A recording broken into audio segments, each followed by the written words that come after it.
The air was thick with the stench of burning incense and blood. The grand cathedral of St. Celestine on Sindara 7 was collapsing. Marble pillars shattered like bones. Stained glass windows depicting the Emperor's glory burst into shards that rained down like dying stars. And in the heart of that chaos stood Sister Emiliora Valen, Seraphim of the Order of the Ebon Chalice. Her jump pack roared as she soared through the smoke-filled air. Twin inferno pistols blazing golden fire. Each pull of the trigger sent her prayers echoing through the ruins. By flame be purged, by his light be cleansed. Her voice was fierce, commanding. Around her, her sisters fought with desperate devotion. Bolter rounds cracked through the air, lighting the darkness with muzzle flashes. Their hymnals bled into the roar of battle, each verse rising against the tide of chaos. But the enemy was endless. Demons twisted from the warp in shrieking forms, some with the faces of the damned, others little more than screaming flame. Traitor Astartes of the Word-Bearers advanced with blasphemous chants, their armor marked with runes that pulsed in mockery of the Emperor's light. Still Emiliora fought. Her armor was scarred but proud, her faith unshaken.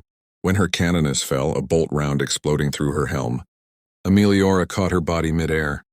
The canoness's eyes, dimming with life, met hers. "Hold the line, my child. The Emperor watches." Those were her last words. Something in Emiliora shattered. She rose to her feet, wings of smoke curling from her jump pack, her soul burning hotter than her pistols. She screamed a prayer into the void and charged headlong into the tide. Every bolt, every flame, every prayer she cast was a cry of pain and faith. But faith, when pushed beyond its limits, can fracture. The ground trembled. The sky split. From the rent in the heavens poured an ocean of red light. The warp tore open above the basilica, and through it came a figure in crimson armor, towering and terrible, a word-bearer, dark apostle. His armor glistened with dark scripture. His voice was poison. "Little saint of the corpse god," he said, his tone dripping with mockery. "Do you feel his love now?" Emiliora fired both pistols into his chest. The flames rolled over him like waves breaking against a cliff. He laughed, a deep, resonant sound that froze her blood. His demon mace struck her side with a bone-breaking crash. She fell, breathless, blood filling her mouth. "The Emperor protects," she gasped. "Does he?" The apostle whispered, kneeling beside her. "Then tell me why he is silent." His words pierced her deeper than his weapon. For in that moment, amid the screams of her dying sisters, the Emperor's voice was gone. No warmth, no light, only the echo of her own fear. The apostle reached for her, pressing a taloned gauntlet against her chest. Warp energy surged through her armor, crawling into her flesh, whispering in her ear. She tried to pray, but the words failed. She saw visions, burning cities, screaming saints, angels falling with broken wings, and then darkness. When she awoke, the battlefield was silent. The apostle was gone. The sky above was a dull red haze, and the air reeked of charred flesh. Her sisters were dead, every one of them. Emiliora tried to rise, but her body screamed in pain. Her armor was blackened and cracked. Her right eye throbbed with burning light. She stumbled to a shattered mirror within the ruins and froze. Half of her face was hers, human, scarred, familiar. The other half glowed. The veins beneath her skin pulsed with a faint crimson hue. Her right eye had turned into a burning red lens, flickering like a demon's gaze. "No," she whispered, "no. Emperor, forgive me." She fell to her knees, clutching her rosary so tightly it cut into her palm. But when she prayed, the words came out wrong. Her voice trembled, and each word echoed twice, once as her own, and once as something else. The light burns cold." The second voice whispered from within her. Days passed. She wandered the dead hive in silence, feeding on ration packs meant for soldiers long gone. She buried what she could of her sisters, praying over each grave with tears that hissed when they touched her gauntlets. And when the Inquisition's Thunderhawk finally descended through the ash clouds, she ran toward it, desperate for salvation. Inquisitor Rael stepped out, his silvered armor reflecting the fires. His gaze fell on her and his expression hardened. "You," he said coldly. "You should be dead." "I survived," she said weakly. "By his grace." But Rael's psychic senses pierced her like knives. He saw it, the corruption that had tainted her soul. "No," he murmured. "Not grace. Something else keeps you breathing." He raised his bolt pistol. "Purge the heretic." Bolter fire split the air. Emiliora dove behind a ruined altar, screaming prayers but none answered. Her blood boiled with the power of the warp, and for the first time, she unleashed it. Her flames burned blue and red, holy and profane, and the ground trembled. The inquisitorial guards fell back in terror. Ameliora fled into the ash storms, running until her legs gave out. She fell to her knees, staring up at the sky that once held the Emperor's light. "Why?" she cried. "Why did you let me live?" The wind answered with a whisper that wasn't his, because even fallen angels have their use. And so began the cursed existence of Sister Ameliora Valen, the fallen seraphim. Neither saint nor sinner. Not human, not demon. Something trapped between salvation and damnation. Each night she prayed. Each night the stars turned their faces away, and somewhere in the shadows the dark apostle smiled. The years blurred into centuries. Time meant nothing to her anymore. Sister Ameliora Valen, once a beacon of purity, now a name whispered like a curse, walked across the forgotten worlds of the Imperium. Some called her the Ash Saint, others the Warp Witch, but she no longer corrected anyone. Whatever they called her, she knew the truth. She was neither blessed nor damned. She simply existed. Her armor was now a patchwork of scars and stolen plating, painted black with streaks of red ash. The aquila on her chest was cracked in half, one wing missing, an echo of her soul. She drifted from world to world, guided by whispers only she could hear. Sometimes the whispers urged her to heal. Sometimes they demanded blood. And sometimes, when she prayed long enough, she could almost feel the Emperor's warmth. Again, until the cold voice within her reminded her that he had not spoken to her in more than 100 years. On the dead world of Virel Naim, Ameliora came upon a mining settlement built in the shadow of a ruined manufactorum. The people there were starving, ravaged by plague and cut off from the Imperium. Their priests had long since perished. When she walked into their square, her armor crackling faintly with residual flame, the villagers fell to their knees. "A sister of battle," one of them gasped. "No," whispered another. "Look at her eyes." Her crimson gaze flickered in the dusk. Still, when the children reached for her hands, she did not pull away. Her touch brought warmth, too much warmth. The fevered and dying shuddered beneath her palms as the sickness burned out of them in a flash of fire. They were healed, but their eyes widened in terror, for the flames that had cleansed them glowed not gold but red. "You are no saint," muttered one of the elders. "You are something else." Ameliora turned away, her voice hollow. "The Emperor's fire burns through many vessels. Do not question his mercy." But when she walked out of the settlement that night, she wept. The whispers in her mind laughed. "Mercy?" they hissed. "You burn them as we would. You are ours." She dropped to her knees in the dust. "I am not yours." She shouted to the night. "Then whose are you, Ameliora?" Silence answered. For months she wandered the wastelands alone. The warp mark inside her pulsed stronger, feeding on her despair. Sometimes she saw the faces of her fallen sisters in the shadows. Sometimes she heard their voices, singing hymns that once inspired her, now turned into mockery. Every time she tried to end her life, her wounds sealed. Every time she tried to stop praying, her lips moved on their own. It was torment, a divine punishment that never ended. Then one day the sky above Virel Naim burned. A chaos warband descended, relics of the same legion that had once destroyed her home. Word-bearers. They came to enslave, to sacrifice, to claim the souls of the surviving miners. When Ameliora saw the red-armored traitors marching through the dust, her heart froze. The memory of that voice, the apostle's whisper, returned. "Does he hear your prayers now?" Her hands trembled. The red flame within her surged. She should have run. She should have hidden. But she could not watch another world die. The villagers screamed as the first wave struck. Bolter fire tore through the square. Cultists chanted dark litanies, dragging the weak into the open for sacrifice. Ameliora ignited her jump pack, the engines coughing black smoke. She rose above the battlefield, her wings trailing ash and sparks. For the first time in a century, she spoke the litany of fire. "Through flame I cleanse the unclean. Through pain I purify the impure. Through death I bring the Emperor's peace." Her inferno pistols roared. Twin streams of burning fire swept through the ranks of the cultists. The air filled with screams. Every drop of her fury poured into the blaze, holy and corrupted, divine and damned. The villagers watched in awe as she moved like an avenging angel, her jump pack carrying her through clouds of smoke. But the word-bearer champion saw her too. He laughed, a cruel sound that echoed across the ruins. "I know you," he growled, his vox-amplified voice booming. "The cursed sister, the one our apostle spared. You wear our mark." She landed before him, pistols aimed. Her voice was cold. "You should have killed me when you had the chance." The champion swung his chain axe. The impact sent sparks flying as she blocked with her gauntlet. They clashed amid flame and ruin, her corrupted fire colliding with his warp-forged rage. At last, she drove her blade, still bearing the sigil of her order, through his chest. The demon within him howled as it burned, his armor melting into molten slag. When it was over, she fell to her knees, breathing hard. The villagers approached cautiously. Their eyes were filled not with gratitude, but with fear. "What are you?"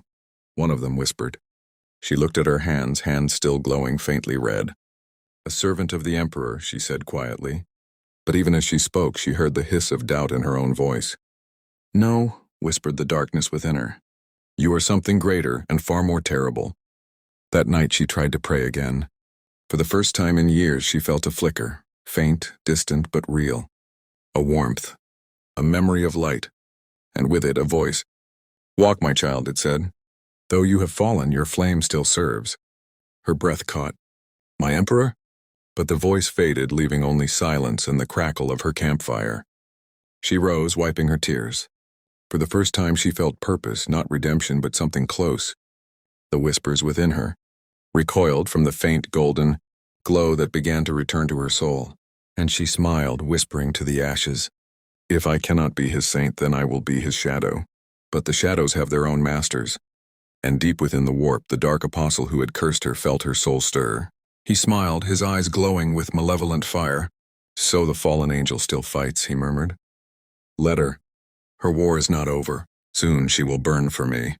The planet Thraxion was a graveyard of the Emperor's dreams. Once it had been a shining bastion of industry and faith, its cathedrals carved into mountains, its workers singing hymns as they toiled beneath banners of gold. Now the skies bled fire and the air stank of rot and metal. The manufactorums had become temples to darker gods, and amid the ash and ruin she returned. Sister Emiliora Valen, once a seraphim of the Ebon Chalice, now the cursed wanderer, stood at the edge of the desecrated city. Her armor was cracked and blackened, her jump pack flickering like dying wings. Her gaze, one human, one burning red, reflected both the light and the corruption that waged war within her. She had come to Thraxion because the whispers had led her here, the same whispers that had cursed her, that had tormented her for centuries. But this time there was something different in them, a tremor, a hesitation, almost fear. She could feel it in the warp itself. Something was changing. The Dark Apostle was here, the one who had cursed her on Sindara 7th, the one who had broken her faith and left her half demon, half saint. This was her reckoning. She moved through the ruins in silence, her steps echoing softly on the cracked marble streets. Around her lay the remains of fallen statues, saints without heads, angels with broken wings.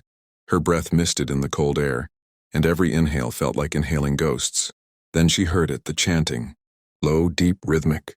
Hundreds of cultists knelt in the shadow of a ruined basilica, their hands raised toward a glowing crimson sigil hovering above the altar, and standing before them, towering in his twisted power armor, was the Dark Apostle. His voice filled the ruins with poisonous faith. "The false emperor's time is done," he roared. "The fire that burns in his corpse heart will fade, and in its place the true flame will rise." Emiliora's fists clenched.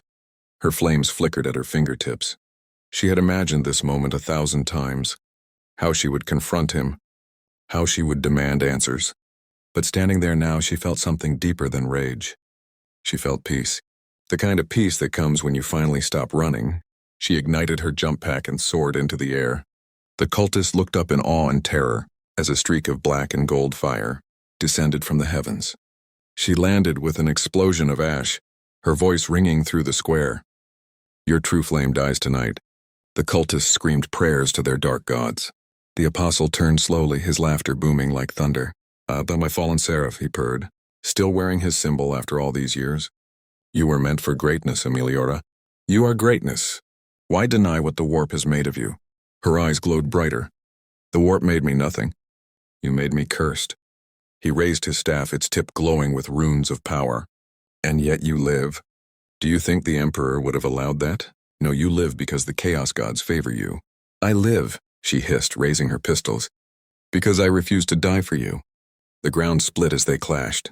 Fire and lightning erupted, warp energy meeting holy fury.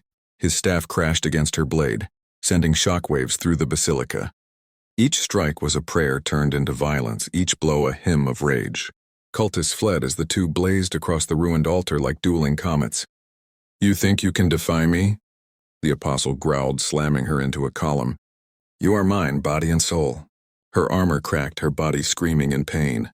But through the haze she saw something, the shattered stained glass above, depicting the Emperor enthroned in light. For the first time in centuries she saw it not as a distant god but as a memory of what she used to believe in. And faith, real faith, flared again. Her red eye flickered gold. Her corrupted flames turned white-hot. No, she said softly. I was never yours. She drove her sword through his chest. Warp energy screamed as the blade pierced his heart. The apostle's runes flared and cracked, his voice turning to a howl that echoed through the warp itself. You cannot kill what chaos has blessed. Then I'll unmake it. She pressed her palm to his armor and unleashed everything, the fire of her soul, the curse of the warp, the last fragment of her faith. The explosion was blinding. The basilica collapsed in a storm of ash and flame. When the dust settled, the apostle was gone. Only a smoking crater remained where he had stood. And at its center knelt Emiliora, her armor glowing faintly white. The corruption that had plagued her for so long was fading, burned away by her own defiance. The voices in her mind screamed as they died one by one until only silence remained. She lifted her face to the heavens. Emperor, I am not worthy. But if you still see me, if you still know my name, let me serve once more. For a moment, nothing. Only the wind whispering through the ruins. Then a light, soft, golden, pure, broke through the clouds above. It touched her face like sunlight after 1,000 years of darkness. And a voice, not in her ears but in her heart. Rise, my daughter. You were never forgotten. Tears rolled down her cheeks as the sky cleared. The light faded, but the warmth remained. When she stood, her armor was no longer blackened. It shimmered faintly with silver fire, as though the Emperor's blessing had tempered it anew. The villagers who had survived the chaos attack gathered around her. They saw her not as a monster, but as a miracle. Who are you? One whispered. She smiled faintly. No one important, just a sister who fell and found her way back. They called her the Saint of Ashes. Word of her spread through the fringe worlds of a lone warrior who walked among the ruins, saving the lost, burning the corrupt, and whispering the Emperor's name to those who had forgotten it. The Inquisition hunted her still, but they never found her. Some say she was taken into the warp again, but this time by angels, not demons. Others say she still walks the dying worlds, her fire never fading, her curse finally turned into a gift. But among those who truly believe, she is remembered not as a fallen sister, but as the one who proved that even in the grim darkness of the far future, faith can rise from ashes. If you enjoyed the cursed existence of a fallen sister of battle, then don't forget to hit that like button. It helps the channel more than you can imagine. Drop a comment below and tell me what you think about Sister Emiliora's fate. Do you believe she truly found redemption? Or was she forever cursed by the warp? I want to hear your theories. And if you love dark cinematic Warhammer 40K stories filled with emotion, betrayal, and faith tested by fire, then make sure you subscribe and turn on the notification bell so you don't miss the next story in this series. Until next time, remember, even in the grim darkness of the far future, faith can rise from ashes.